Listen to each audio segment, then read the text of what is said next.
Hello दोस्तों, आज हम बात करेंगे कि प्रेगनेंसी के शुरुआती लक्षण क्या क्या होते हैं। यानी जब महिला को प्रेगनेंसी कंसीव हो जाती है, गर्भ धारण हो जाता है, तो महिला के शरीर में कुछ हार्मोनल बदलाव होने लगते हैं। तो उस कारण से महिला के शरीर में कुछ शारीरिक बदलाव भी होने लगते हैं, जिससे आप पता लगा सकते हैं कि आपको प्रेगनेंसी कंसीव हो गई है। तो जब अंडा और शुक्राणु का मिलन फैलोपियन ट्यूब में हो जाता है, तो वहीं से निषेचन की क्रिया शुरू हो जाती है। तो जो निषेचित अंडा होता है वो वापस बच्चेदानी में आता है और बच्चेदानी की दीवार से चिपक जाता है। तो जहाँ पर वह चिपकता है उस जगह पे थोड़ा सा गड्ढा बनाता है और थोड़ा बहुत पुरेदता है, जिससे आपको हल्की सी ब्लीडिंग हो सकती है। यह लगभग आपके ओवुलेशन के 6 या 12 दिन के अंदर होता है। तो बच्चेदानी के अंदर की जो परत होती है, जिसे हम एंडोमेट्रियम कहते हैं, वह मोटी होने लगती है, क्योंकि उसी से बच्चे को पोषण मिलता है। लेकिन जब अगर प्रेगनेंसी नहीं होती है तो यही एंडोमेट्रियम यानी जो बच्चेदानी के अंदर की परत होती है वह पतली होकर टूट जाती है और बाहर निकल जाती है, जिसे हम पीरियड कहते हैं।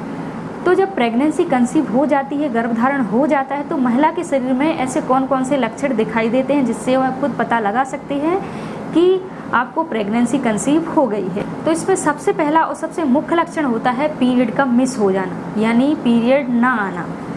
क्योंकि जब प्रेगनेंसी कंसीव हो जाती है तो महिला को पीरियड नहीं आते हैं। लेकिन कुछ केसेस में ऐसा भी होता है कि अगर प्रेगनेंसी कंसीव भी हो गई है लेकिन आपको पीरियड भी हर महीने थोड़े हल्के हल्के आते रहते हैं।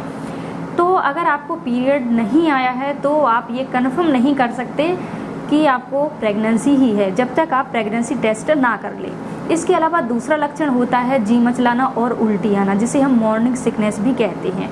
तो मॉर्निंग सिकनेस कहते हैं, इसका मतलब ये नहीं कि आपको सिर्फ मॉर्निंग में ही उल्टी आती है, आपको दिन में कभी भी उल्टी आ सकती है। तो जो प्रेगनेंसी के समय आपके शरीर में जो एचसीजी हार्मोन होता है, प्रोजेस्टेरोन हार्मोन होता है, उनका स्तर बढ़ जाता है। तो बढ़े हुए स्तर के कारण आपको उल्टी और जी मचलाने की इच्छा हो सकती है। इसके अलावा अगला लक्षण होता है कॉन्स्टिपेशन यानी कब्ज। प्रेगनेंसी के समय महिलाएं कम खाना खाती हैं, कम पानी पीती हैं, तो इस कारण से पानी की कमी के कारण भी आपको कॉन्स्टिपेशन हो सकता है।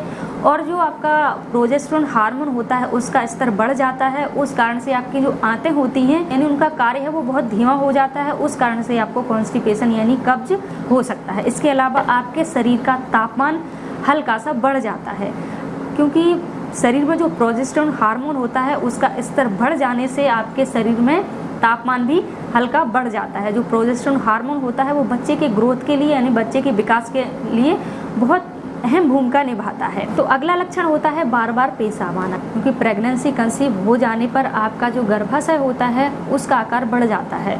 तो गर्भाशय के आकार के बढ़ जाने के कारण आपकी जो पेशाब की थैली होती है, ब्लैडर होता है, उस पर दबाव पड़ने लगता है, तो उस कारण से आपको बार बार पेशाब आने लगता है। जब प्रेगनेंसी कंसीव हो जाती है तो आपके जो स्तन होते हैं, ब्रेस्ट होते हैं, वो बच्चे को दूध पिलाने के लिए तैयार होना शुरू हो जाते हैं। तो जो मिल्क लाइन होती है यानी दूध की जो नलियाँ होती हैं उनका आकार बढ़ने लगता है, तो उस कारण से आपके स्तनों में भारीपन और दर्द महसूस हो सकता है। इन लक्षणों के अलावा आपको थकान, चक्कर, कमजोरी और स्वाद में परिवर्तन या आपके मूड में परिवर्तन होना, ये सारे लक्षण आपको दिखाई दे सकते हैं। तो जो लक्षण मैंने आपको बताए हैं जरूरी नहीं वो सभी महिलाओं में हो, कुछ महिलाओं में कुछ लक्षण दिखाई दे सकते हैं और कुछ महिलाओं में कुछ लक्षण दिखाई दे सकते हैं।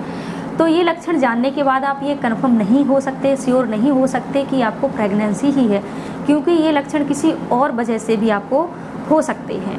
तो प्रेगनेंसी कंफर्म करने के लिए आपको प्रेगनेंसी टेस्ट या ब्लड टेस्ट करवाना चाहिए या आपको अल्ट्रासाउंड करवाना चाहिए, तभी आपको कंफर्म हो सकता है कि आपको प्रेगनेंसी ही है। तो आशा करते हैं आपको वीडियो पसंद आया होगा। अगर वीडियो पसंद आया है तो वीडियो को लाइक करना ना भूलें।